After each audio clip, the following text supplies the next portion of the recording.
आज हम जानेंगे अगर किसी बच्चे को डेंगू हो जाता है तो इस कंडीशन में क्या करना चाहिए, कौन सी मेडिसिन देनी चाहिए, क्या सावधानियां रखनी चाहिए और कौन सी गलती नहीं करनी चाहिए। तो यही सब जानेंगे अपने वीडियो में, तो वीडियो को पूरा देखें। दोस्तों, डेंगू मच्छरों के द्वारा फैलने वाली बीमारी है। जो मादा मच्छर होते हैं, मादा एडीज, ये साफ पानी में पनपते हैं और दिन में भी काटते हैं। तो जब ये मच्छर किसी को काट लेते हैं तो डेंगू का फीवर आने लगता है। डेंगू एक वायरल फीवर है। ये डायरेक्ट किसी पेशेंट को हार्म नहीं पहुंचाता है, लेकिन इसकी वजह से प्लेटलेट काउंट तेजी से कम होने लगते हैं। जब प्लेटलेट ज्यादा कम होने लगते हैं तो ब्लीडिंग होने का खतरा ज्यादा रहता है। बीपी लो पेशेंट का हो जाता है और इसके साथ ही पेशेंट डिहाइड्रेट हो जाता है, यानी कि बॉडी में पानी की कमी हो जाती है और पेशेंट को बहुत ही ज्यादा वीकनेस लगती है, कमजोरी लगती है। सर में दर्द होता है, हाथ पैरों में दर्द होता है, जोड़ों में दर्द होता है, यहाँ तक कि हड्डियों में भी दर्द होने लगता है, जिसको हड्डी तोड़ बुखार भी बोला जाता है। और इसके साथ ही पेशेंट को बहुत ही ज्यादा वोमिटिंग लगती है। इसके साथ ही पेट में दर्द हो सकता है और बहुत ही तेज फीवर आता है। फीवर 102, 103, 104 तक पहुंच जाता है। ये फीवर छोड़ छोड़ के आने लगता है पेशेंट को, जैसे कि अभी आया, फिर 2-3 घंटे बाद आ सकता है, फिर 4 घंटे बाद आ सकता है। तो ये फीवर जो होता है, ये रिपीटेड फीवर होता है, यानी कि ये बार बार पेशेंट को आता रहता है जब तक कि पेशेंट ठीक नहीं हो जाता है। पेशेंट जब ठीक हो जाता है तो उसके 3-4 दिन बाद भी ये फीवर आता है। तो इस कंडीशन में आपको बहुत ही सावधानी रखनी चाहिए। अगर आपके घर में बच्चा है, उसको डेंगू हो गया है, उसको तुरंत डॉक्टर के पास ले जाना चाहिए। डॉक्टर इन्वेस्टिगेशन के लिए टेस्ट कराते हैं, जैसे कि डेंगू का टेस्ट कराते हैं। सीबीसी कराना काफ़ी जरूरी है। इसमें पेशेंट का हीमोग्लोबिन पता चलता है, टीएलसी पता चलती हैं, प्लेटलेट पता चलती हैं। अगर किसी बच्चे की प्लेटलेट काउंट 50,000 से कम है तो इस कंडीशन में आपको सावधानी बहुत ही ज़्यादा रखनी चाहिए। बच्चे को हॉस्पिटल में एडमिट कर देना चाहिए। अगर पेशेंट की कंडीशन ठीक है, चल फिर रहा है, खा पी रहा है, कोई ज़्यादा प्रॉब्लम नहीं लग रही है, वोमिटिंग नहीं हो रही है, तो घर पर ही रहकर ट्रीटमेंट उसका हो सकता है।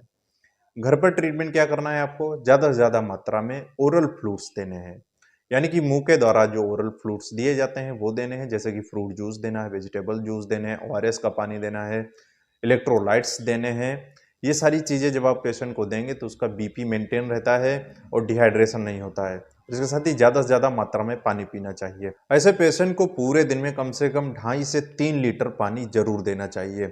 अगर इससे कम पानी पेशेंट पी पा रहा है तब उसको हॉस्पिटल ले जाके आईवी फ्लूइड दिए जाते हैं, यानी कि बोतल लगाई जाती है पेशेंट को, जिससे कि डिहाइड्रेशन से उसको बचाया जा सके और बीपी मेंटेन रखा जा सके। और इसके साथ ही सिम्टोमेटिक ट्रीटमेंट दिया जाता है पेशेंट को, जैसे कि अगर बुखार आ गया है तो पैरासीटामोल दी जाती है ज़रूरत पड़ने पर। यह भी नहीं आपको पैरासीटामोल हमेशा देती रहनी है, ये तब देनी है जब पेशेंट को फीवर आ जाए या फिर फीवर बढ़ने लगे, तो इस कंडीशन में ही पैरासीटामोल देनी चाहिए, ज़्यादा पैरासीटामोल नहीं देनी चाहिए। और इसके साथ ही आपको पेन किलर मेडिसिन नहीं देनी है। जो एनएसएआईडीज होते हैं, non steroidal anti inflammatory drugs होती हैं, उनको नहीं देना चाहिए, जैसे कि आइबुप्रोफेन, निमेसुलाइड, डाइक्लोफेनेक, एसाइक्लोफेनेक, ये एनएसएआईडीज होते हैं। अगर आप पेशेंट को देंगे तो उसके प्लेटलेट काउंट नहीं बढ़ेंगे और तेजी से कम होने लगेंगे। तो बच्चों में बहुत ही ज़्यादा सावधानी रखनी चाहिए। ज़रूरत पड़ने पर पैरासीटामोल दे सकते हैं। अगर वोमिटिंग हो रही है तो इमसेट आती है, एक टेबलेट आती है, ओनडास्ट्रान होता है, ये गोली बच्चे को दे सकते हैं। बच्चे का मतलब है, मैं 6 से 12 साल के जो बच्चे होते हैं उनके ट्रीटमेंट के बारे में बता रहा हूँ। अगर 5 साल से बच्चा कम है, 6 साल से कम है, उस पर मैं अलग से वीडियो बना दूंगा, कमेंट आप कर सकते हैं। तो बच्चों में आपको सिम्टोमेटिक ट्रीटमेंट देना है। उल्टी हो रही तो ओनडास्ट्रान दे सकते हैं और इसके साथ ही आपको पीपीआई मेडिसिन देनी, जैसे कि पेंटॉप दे सकते हैं, रबिप्राजोल दे सकते हैं, एसिलाक दे सकते हैं। इसे पेशेंट के पेट में गैस नहीं बनेगी, पेट में दर्द नहीं होगा। और इसके साथ ही आपको लीवर सपोर्ट ट्रीटमेंट देना चाहिए, जैसे कि लीवर टॉनिक दे सकते हैं कोई भी, जैसे कि Li52 आती है और भी कई तरह की आती हैं, उनको दे सकते हैं। और इसके साथ ही आप पेशेंट को मल्टीविटामिन के सप्लीमेंट देने चाहिए। विटामिन सी जरूर देना चाहिए। जो विटामिन सी होता है ये इम्यूनिटी को बूस्ट करता है, तो विटामिन सी की एक टेबलेट दिन में एक बार बच्चे को दे सकते हैं। कई लोगों के मन में सवाल रहता है, डेंगू हो जाने पर एंटीबायोटिक देनी चाहिए या फिर नहीं देनी चाहिए, या फिर कौन सी एंटीबायोटिक देनी चाहिए। दोस्तों, डेंगू कोई बैक्टीरियल इन्फेक्शन नहीं है जो एंटीबायोटिक की जरूरत पड़ेगी इसमें। ये एक वायरल इन्फेक्शन है, ये अपने आप आता है और चला जाता है, लेकिन इसमें सावधानी रखनी होती है। पेशेंट को एक तरीके से बचाना होता है, सिम्टोमेटिक ट्रीटमेंट देना होता है, केयर करनी होती पेशेंट की। लेकिन कई बार क्या होता है, सेकेंडरी इन्फेक्शन होने के चांस ज़्यादा रहते हैं, क्योंकि इम्यूनिटी वीक हो जाती है तो दूसरे इन्फेक्शन हो सकते हैं बैक्टीरियल इन्फेक्शन। कभी कभी आपने देखा होगा अगर किसी को डेंगू है तो उसको टाइफाइड भी हो जाता है। टाइफाइड एक बैक्टीरियल इन्फेक्शन है जो साल्मोनेला टाइफी होता है। ये बैक्टीरिया होता है, इसी वजह से लोगों में टाइफाइड हो जाता है। तो इन सब चीज़ों से बचने के लिए, सेकेंडरी इन्फेक्शन से बचने के लिए एंटीबायोटिक पेशेंट को पहले से ही दे दी जाती हैं। जैसे कि इसमें सेफिजिम दे सकते हैं, एमॉक्सिसिवी दे सकते हैं, एजिथ्रोमाइसिन दे सकते हैं, फ्लॉक्सासिन दे सकते हैं।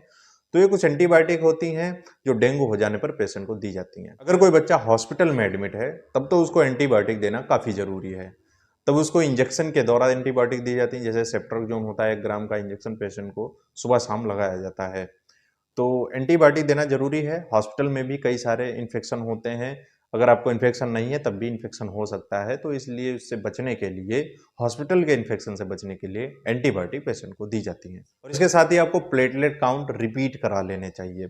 कभी कभी हर 24 घंटे पर रिपीट कराने पड़ते हैं, कभी कभी दिन में 2 बार तक रिपीट कराने पड़ जाते हैं। तो डॉक्टर पेशेंट की कंडीशन के अकॉर्डिंग प्लेटलेट काउंट दोबारा चेक कराते हैं और पेशेंट की कंडीशन देखते हैं। बीपी मेंटेन रखा जाता है और पेशेंट का हीमोग्लोबिन भी देखना चाहिए। अगर बच्चे का हीमोग्लोबिन कम है तो इसमें ज़्यादा रिस्क रहते हैं, पेशेंट को काफ़ी प्रॉब्लम होने लगती है। अगर बच्चे का हीमोग्लोबिन 9 से कम आ जाता है, 8, 7, 6 आ जाता है, तो काफ़ी प्रॉब्लम हो सकती है इस कंडीशन में। तो हीमोग्लोबिन जानना भी ज़रूरी होता है। इसके साथ ही आयरन सपोर्ट ट्रीटमेंट भी दिया जाता है, जिससे कि हीमोग्लोबिन धीरे धीरे बढ़ने लगता है।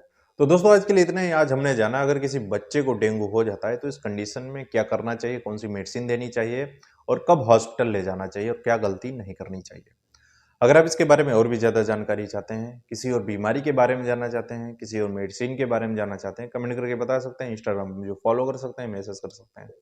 आई होप दोस्तों आपको वीडियो पसंद आएगा तो इस वीडियो को लाइक करें, चैनल पर नए सब्सक्राइब जरूर कर लें, बेल आइकन को भी प्रेस कर लें, जिससे इन्फॉर्मेटिव वीडियोस आपको हमेशा मिलते रहेंगे।